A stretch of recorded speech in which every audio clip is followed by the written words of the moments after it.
नमस्कार दोस्तों, आपका फाइनेंस केंद्र में बहुत बहुत स्वागत है।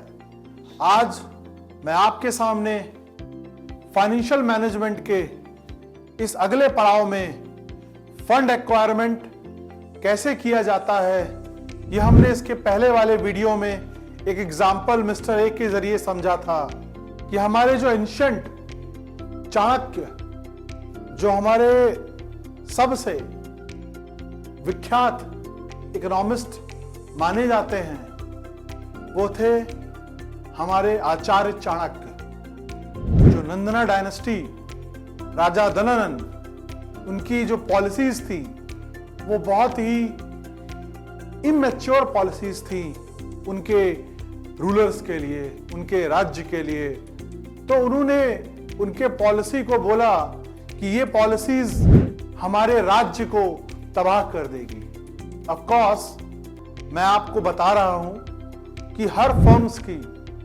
फंड एक्वायर करने की पॉलिसी, प्लानिंग करने की पॉलिसी, प्रोक्योर करने की पॉलिसी, कोऑर्डिनेट करने की पॉलिसी डिफरेंट होती है। सेम जो आचार्य चाणक्य जी थे, उनका मानना यह था कि किसी भी चीज को बिना प्लानिंग से, बिना स्ट्रेटजी से, विदाउट एनी इम्प्लीमेंटेशन, उसको धरातल में नहीं उतारा जा सकता है। उनके द्वारा कहा गया है कि a well planning goes to a well planning is a light of in the darkness. एक अच्छी प्लानिंग एक अंधेरे में रोशनी के समान होता है।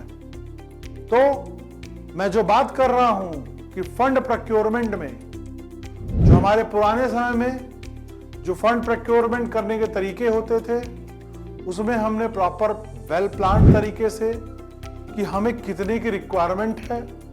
अगर मैं एक कंपनी की बात करूं, मान लीजिए कि एक शॉपिंग कंपनी है, शॉपिंग ऐप कंपनी है, उसको अपने फंड को एक्वायर करना है, तो वो पहले प्लान करेंगे how much fund they want and how much fund they have self acquired.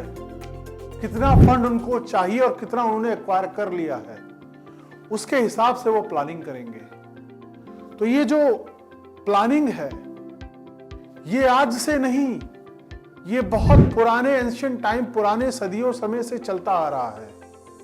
तो मैं आज इस वीडियो में आपको इतना बताना चाहता हूं कि प्लानिंग के जरिए हम फंड को अच्छे तरीके से कॉस्ट कंट्रोल करके, रिस्क कंट्रोल करके और फंड एक्वायर किया जा सकता है दोस्तों।